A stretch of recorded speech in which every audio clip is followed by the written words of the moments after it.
Imaginez un monde où envoyer un enfant par la poste était une solution pratique pour le transporter, où l'on buvait de l'eau radioactive pour améliorer sa santé, ou encore où l'on utilisait des saignées pour traiter toutes sortes de maladies. Ces idées, aujourd'hui totalement inimaginables, étaient pourtant perçues comme parfaitement acceptables à l'époque. À travers l'histoire, de nombreuses pratiques et croyances étonnantes ont été tenues pour évidentes, parfois même savamment répandues. Dans cette vidéo, nous allons explorer ces coutumes du passé qui semblent complètement folles aujourd'hui.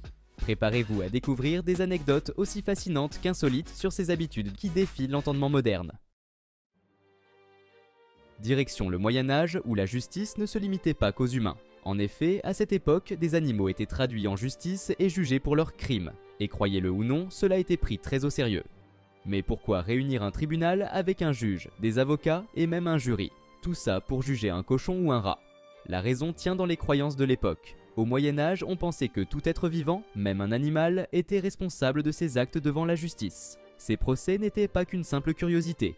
Ils étaient liés à des idées religieuses et philosophiques profondes. Les gens croyaient qu'un animal, tout comme un humain, pouvait commettre un péché ou causer un tort, et devait donc être puni. L'un des plus célèbres de ces procès se déroula en 1386. Cette année-là, un cochon fut accusé d'avoir tué un nourrisson à Falaise, en France. Le verdict était sans appel. L'animal, revêtu d'une veste, de haut de chausses et de gants blancs, fut jugé coupable et exécuté en public. Cette scène, qui nous semble aujourd'hui impensable, faisait partie de la réalité de l'époque. Les rats, eux aussi, étaient régulièrement jugés. En 1474, en Suisse, un tribunal condamna des rats à être tués pour avoir détruit des récoltes. À l'époque, ces créatures étaient responsables de graves pertes économiques et l'on estimait qu'elles devaient être punies pour leurs méfaits. Ces animaux étaient représentés par des avocats et ils avaient même droit à un procès équitable, tout comme les humains. Heureusement pour nos amis les bêtes, la notion de responsabilité et de droit a bien évolué depuis. Les animaux n'étaient pas les seuls à subir des traitements bizarres. Au début du XXe siècle, les médecins recommandaient des traitements pas vraiment conventionnels. L'héroïne, aujourd'hui synonyme de dépendance et de danger, était autrefois un remède miracle, prescrit par les médecins et vendu sans prescription. Elle était commercialisée comme un médicament miracle contre la toux, les douleurs et même les troubles respiratoires.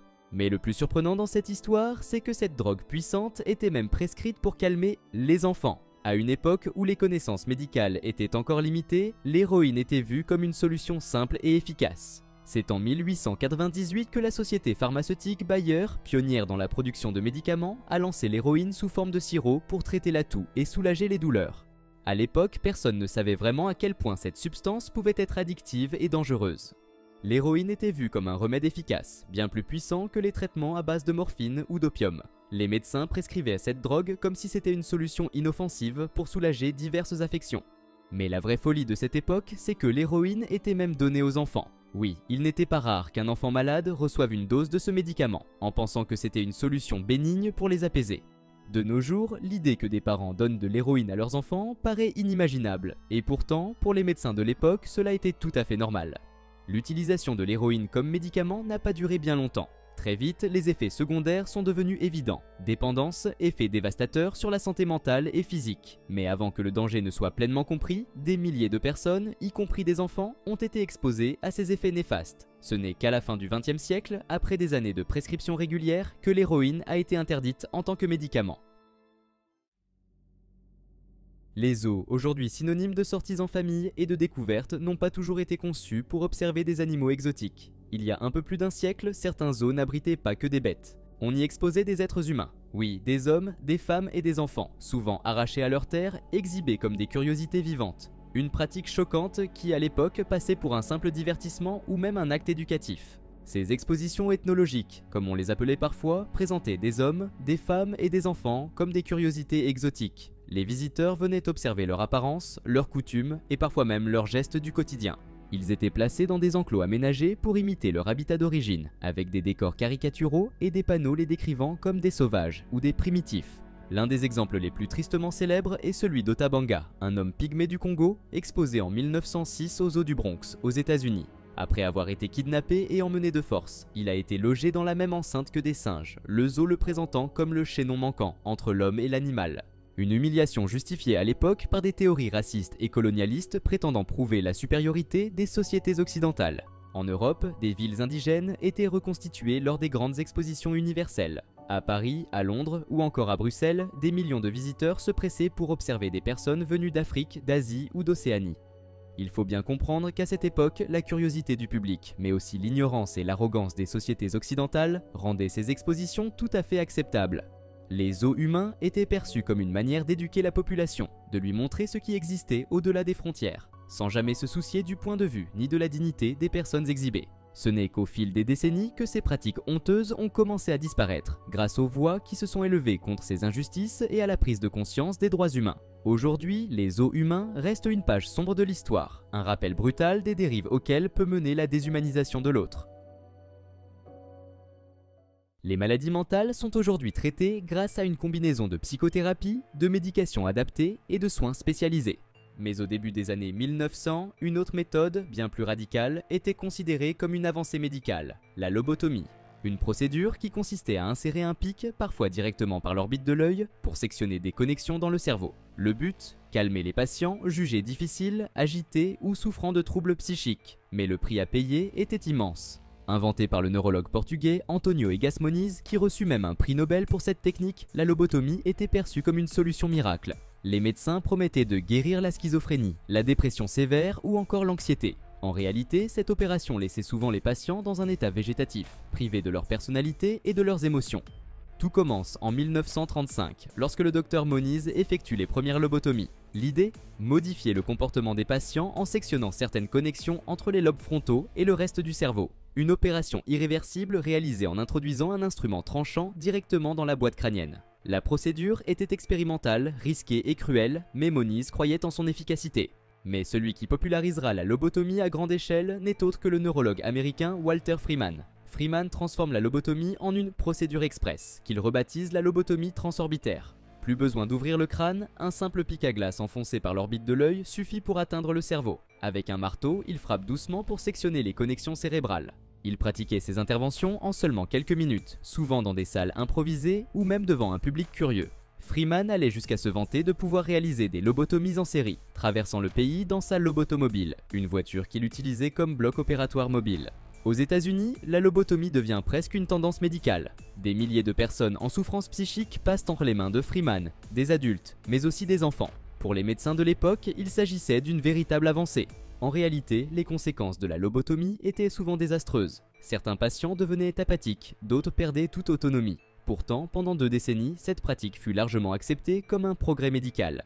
À la fin des années 1950, les premiers médicaments antipsychotiques font leur apparition et changent la donne. Ces traitements, bien moins invasifs, marquent le début de la fin pour la lobotomie. La procédure est progressivement abandonnée, tandis que Walter Freeman, discrédité, finit par cesser ses activités. Aujourd'hui, la lobotomie est considérée comme l'une des pratiques les plus sombres et controversées de l'histoire de la médecine moderne. Nous sommes au début du XXe siècle. Vous devez envoyer un colis important, mais au lieu d'un objet, c'est un enfant que vous devez faire livrer. Cela semble invraisemblable aujourd'hui. Et pourtant, à une époque pas si lointaine, des parents envoyaient leurs enfants par la poste comme s'il s'agissait de simples colis. Découvrons cette pratique aussi folle qu'inattendue. Tout commence en 1913 aux États-Unis, avec l'arrivée du service de colis postaux. Pour les familles, c'est une petite révolution, enfin un moyen d'envoyer des objets volumineux ou lourds pour quelques centimes seulement. Mais rapidement, certains parents un peu malins décident de tester les limites du système, en expédiant leurs propres enfants comme des colis. Un des premiers cas enregistrés date de janvier 1913. Les parents du petit James Beagle, âgé de 8 mois, décident de l'envoyer chez sa grand-mère à quelques kilomètres de là, dans l'Ohio. Coût de l'envoi, 15 centimes, avec des timbres collés sur son manteau pour faire bonne mesure. Et rassurez-vous, James est arrivé sain et sauf sous la surveillance bienveillante du facteur qui se chargeait de livrer le colis à bon port. Mais ce n'est pas un cas isolé. D'autres familles, toujours à la recherche d'une solution rapide et bon marché pour le transport de leurs enfants, commencent à utiliser le service postal pour faire voyager leurs petits. En 1914, une petite fille de 5 ans est envoyée sur un trajet de plus de 160 km de l'Idaho à l'Oregon pour rejoindre sa famille. Le tout pour la modique somme de 53 centimes. Bien sûr, l'idée de transporter des enfants comme des paquets postaux a vite attiré l'attention des médias et des autorités. Les journaux se sont emparés de cette pratique absurde et la polémique grandissait de jour en jour. Mais la véritable surprise est que, pendant un temps, les autorités postales ont simplement fermé les yeux sur ces envois inhabituels tant que tout semblait bien se dérouler. Il a fallu attendre des années avant que le service postal réagisse officiellement. Un règlement imposait que les enfants ne puissent plus être envoyés comme des colis, pour des raisons évidentes de sécurité, mais aussi un souci d'image. Mais malgré ces interdictions, des parents continueront de tenter leur chance pendant plusieurs années. La pratique mettra du temps à disparaître complètement. Mais elle prendra finalement fin, grâce à des règles plus strictes et une meilleure surveillance. Les cigarettes. Aujourd'hui, elles sont synonymes de danger, de maladie et de mauvaises habitudes. Mais remontez seulement quelques décennies en arrière et vous verrez une toute autre réalité. Fumer était tendance, presque glamour, et ce, même pour les femmes enceintes. Oui, dans les années 30 à 50, il était tout à fait courant de voir une future mère allumer une cigarette sans le moindre scrupule, parce que personne ne s'en inquiétait. À cette époque, la médecine était loin de savoir ce que l'on sait aujourd'hui. Les campagnes publicitaires des grandes marques de tabac n'hésitaient pas à s'appuyer sur des conseils médicaux. Certains médecins prescrivaient même des cigarettes pour soulager les nausées matinales, réduire l'anxiété ou, tenez-vous bien, faciliter la digestion. On vantait les vertus relaxantes de la nicotine pour calmer les nerfs des futures mamans. Le lien entre tabac et maladies respiratoires ou cancer n'avait pas encore été établi de manière irréfutable et les risques pour les bébés à naître étaient encore ignorés. En réalité, la cigarette était presque considérée comme un outil de bien-être. Des slogans du genre « Les médecins préfèrent Camel » ou « Les cigarettes légères pour votre confort » étaient courants. Il faudra attendre les années 1960 pour que la science commence sérieusement à tirer la sonnette d'alarme. De nouvelles études démontrent alors que fumer pendant la grossesse a des conséquences dramatiques. Retard de croissance, accouchement prématuré, malformation, voire même des décès prématurés du nourrisson. Le tabac n'était plus un remède miracle, mais un danger silencieux pour la santé des bébés. Malgré ces découvertes, les mentalités ne changent pas du jour au lendemain. La transition est lente. Certaines femmes continuent de fumer, par habitude ou par ignorance, parfois encouragées par leur entourage. Il faudra des décennies pour que les campagnes anti-tabac prennent de l'ampleur et que les risques pour les femmes enceintes deviennent une évidence pour tous.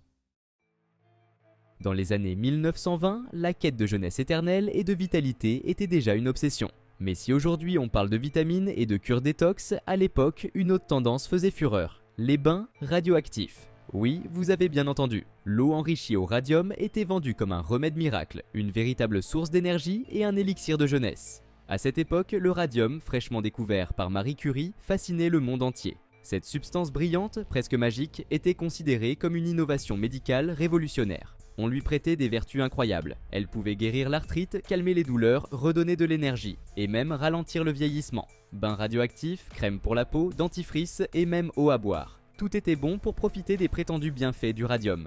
L'un des produits phares de cette époque, c'était le Raditor, une eau enrichie au radium, vendue dans des petites bouteilles pour seulement quelques dollars. Les publicités promettaient monts et merveilles. 2 gouttes par jour suffisaient soi-disant pour booster l'énergie vitale. Même les médecins de l'époque y croyaient, prescrivant cette eau radioactive comme un traitement contre la fatigue chronique et d'autres maux. Le problème, c'est que le radium était mortellement toxique. Peu à peu, les effets catastrophiques de ces produits sont apparus. L'exemple le plus célèbre est celui d'Eben Byers, un riche industriel américain qui consommait 3 bouteilles de Raditor par jour. Résultat, son corps s'est littéralement désintégré. Ses dents sont tombées, sa mâchoire s'est nécrosée, jusqu'à sa mort en 1932. Une tragédie qui a fait la une des journaux et a alerté le monde sur les dangers de la radioactivité. À partir des années 30, la vérité éclate. Loin de guérir, le radium détruit lentement l'organisme. Les produits radioactifs sont progressivement interdits et les bains miraculeux disparaissent. Les bains radioactifs, autrefois symboles de vitalité, deviennent finalement synonymes de danger. À une époque où la mort était omniprésente, une pratique surprenante a émergé au 19e siècle, une pratique qui pourrait nous paraître morbide aujourd'hui. À cette époque, il était courant de photographier les défunts, mais pas n'importe comment. Non, ces photos n'étaient pas prises pendant les funérailles, mais bien avant, souvent des jours, voire des semaines après le décès. Les photos d'enterrement victorien ou post-mortem étaient un moyen pour les familles de garder un souvenir physique de leurs proches décédés. Mais ces photos étaient bien plus qu'une simple commémoration. Elles étaient un moyen de faire perdurer la mémoire des défunts, une époque où les photographies étaient rares et précieuses. Les défunts étaient souvent photographiés dans des poses rigides, comme s'ils étaient encore en vie. Les corps étaient parfois soutenus par des tiges invisibles ou placés dans des sièges, puis habillés dans leurs vêtements du quotidien ou dans des tenues spéciales. Mais ce qui peut nous paraître encore plus étrange, c'est qu'on les plaçait parfois debout ou même assis, comme s'ils étaient figés dans un moment de vie, bien loin des traditions funéraires modernes. Mais pourquoi cette étrange coutume ? Le 19e siècle était une époque où la mortalité infantile et les maladies étaient omniprésentes. Les gens mouraient jeunes et les photographies étaient une rareté. Alors, prendre une photo de la personne décédée était souvent perçu comme un moyen de conserver un lien avec elle, comme une sorte d'hommage. Une pratique aujourd'hui difficile à imaginer, mais qui à l'époque était totalement acceptée. Le cannibalisme, aujourd'hui associé à des pratiques barbares et macabres, n'a pourtant pas toujours eu cette connotation au fil de l'histoire. Au Moyen-Âge et à la Renaissance, consommer des parties humaines n'était pas perçu comme un acte atroce, mais plutôt comme une solution à des problèmes de santé. Des morceaux de corps humain étaient utilisés dans des potions et des remèdes, avec la conviction que manger de la chair humaine pouvait guérir des maladies physiques et mentales. Loin de l'image que l'on en a aujourd'hui, cette pratique faisait partie des traitements modernes de l'époque. Certains croyaient que la consommation de parties du corps humain pouvait transférer des propriétés curatives. On pensait par exemple que les organes, les os ou même le sang humain possédaient des pouvoirs mystiques capables de guérir diverses maladies physiques et mentales. Les médecins de l'époque n'hésitaient pas à prescrire des poudres faites à partir de momies ou d'os humains broyés pour traiter des douleurs, des blessures ou des infections. Les parties humaines utilisées étaient parfois issues de personnes exécutées, des cadavres d'anciens rois ou de moines défunts, et elles étaient vendues comme des produits médicinaux dans les rues. Parfois, des guérisseurs moins scrupuleux prenaient des morceaux de corps volés sur les cimetières pour les vendre à ceux qui croyaient fermement en leur efficacité. L'un des exemples les plus connus de l'époque était la poudre de momie, un remède prisé au Moyen-Âge qui consistait en de la poudre de momie, issue de corps momifiés d'Égypte ou d'autres régions. Cette poudre était utilisée pour traiter des affections, allant des maux de tête à la fièvre. Les médecins de l'époque recommandaient même de frotter les momies sur les plaies ouvertes pour en retirer les soi-disant propriétés curatives. Fort heureusement, le cannibalisme thérapeutique est désormais un vestige du passé, mais il reste une illustration choquante de la manière dont à une époque, l'ignorance et la superstition pouvaient influencer les pratiques médicales. Au XIXe siècle, l'électricité était vue comme une force mystérieuse et pleine de promesses. Les scientifiques de l'époque, fascinés par ses potentiels, se sont lancés dans des expériences audacieuses et parfois macabres. L'utilisation de cadavres pour tester les effets de l'électricité sur le corps humain. Imaginez, des chercheurs, dans l'espoir de percer les secrets de la vie et de la mort, appliquaient des décharges électriques sur des corps récemment décédés, croyant qu'ils pouvaient même ressusciter les morts. Une des figures les plus emblématiques de ces expériences est Luigi Galvani, un scientifique italien. Il a découvert que lorsqu'il appliquait des étincelles électriques sur les muscles de grenouilles mortes, ces muscles se contractaient de manière soudaine, comme s'ils étaient encore vivants. À partir de cette observation, il a proposé que l'électricité était à l'origine de la vie elle-même. Ses travaux ont inspiré d'autres chercheurs, mais aussi des idées folles, comme celle de pouvoir ramener les morts à la vie. Des scientifiques comme Giovanni Aldini, le neveu de Galvani, ont poussé l'expérimentation encore plus loin. Aldini est surtout connu pour ses démonstrations publiques dans lesquelles il appliquait de puissantes décharges électriques à des cadavres humains. L'une de ses expériences les plus célèbres impliquait le cadavre d'un homme exécuté. En public, il a réussi à faire bouger les yeux, la bouche et même les membres du défunt en envoyant des impulsions électriques dans son corps. Aldini croyait qu'il démontrait ainsi la possibilité de raviver l'esprit humain et de ranimer le corps. Ces expériences n'étaient pas seulement scientifiques, elles étaient aussi un spectacle de foire, où des foules se rassemblaient pour observer ces scènes fascinantes mais macabres. Bien sûr, aucun de ces scientifiques n'a jamais réussi à ressusciter un mort, mais leurs travaux ont ouvert la voie à des recherches sur l'électricité, la neurologie et même les progrès de la médecine. Les expérimentations sur les cadavres ont progressivement disparu avec le temps, mais elles restent un témoignage de l'époque où la frontière entre la science et l'inconnu était floue, et où les limites de la vie et de la mort semblaient pouvoir être repoussées. L'histoire regorge de moments où l'inhabituel devenait le quotidien, nous rappelant que la perception du normal est loin d'être universelle et intemporelle. Qui sait quelles pratiques d'aujourd'hui seront considérées comme absurdes dans quelques décennies. Si vous avez aimé cette vidéo, n'hésitez pas à liker, partager et à vous abonner. A bientôt pour de nouvelles découvertes.